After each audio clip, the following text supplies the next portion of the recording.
ఈరోజు లేచిన వెంటనే చిల్డ్రన్స్ డే అని గుర్తొచ్చిందండి. వెంటనే అమ్మ దగ్గరికి వెళ్ళి హ్యాపీ చిల్డ్రన్స్ డే అని చెప్పేసానండి. ఎందుకంటే ఇంట్లో అందరి మీద కన్నా చిన్నపిల్ల మా అమ్మేనండి. అందుకని నా చాక్లెట్స్ తినడంలో, మా తమ్ముడు బిస్కెట్స్ తినడంలో మా అమ్మని మించిన వాళ్ళు లేరనుకోండి. సర్లేండి, ఇవన్నీ మీతో చెప్తున్నానండి. మా అమ్మ మళ్ళీ నన్ను తిడుతుంది. ఇంక వీడియో చూసేద్దాం, వచ్చేయండి.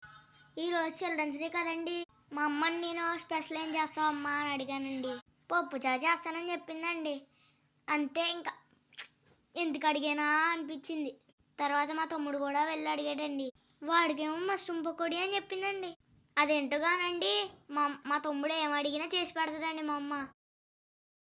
వాడికి ఇష్టం అని చెప్పి మష్రూమ్ పకోడీ చేస్తుందండి. ఇంట్లో మా అమ్మ మా తమ్ముడు ఇద్దరు ఒకటేనండి.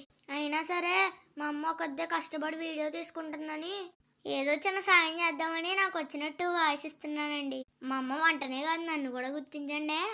వీడియో చూసి వెళ్ళిపోకుండా లైక్, షేర్, సబ్స్క్రైబ్ కూడా చేయండి. కడిగి పెట్టిన మష్రూమ్స్లో చూపిస్తున్నవన్నీ వేసుకుంటూ కలుపుకోండి. అల్లం వెల్లుల్లి పేస్ట్ వేసి, ఉప్పు వేసి, కారం వేయండి. నిమ్మకాయ కూడా పిండి శుభ్రం కలుపుకోండి. తర్వాత వరిపిండి, మైదా, కార్న్ఫ్లవర్ వేసుకుని కలుపుకోండి. చూపిస్తున్న విధంగా కలిపి పక్కన పెట్టుకోండి.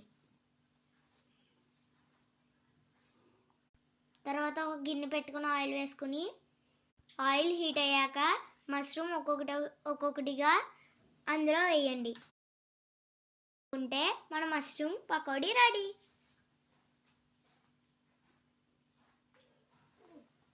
ఆ పకోడీ మాకే సరిపోదు కదండి, అందుకని చెప్పేసి మా అమ్మ అప్పడాలు వేస్తుందండి డాడీకి. ఇప్పుడు మా లంచ్ స్పెషల్ చూపిస్తా. చూసేసి ఒక లైక్, సబ్స్క్రైబ్ కూడా చేసి వెళ్ళిపోండి. Bye bye.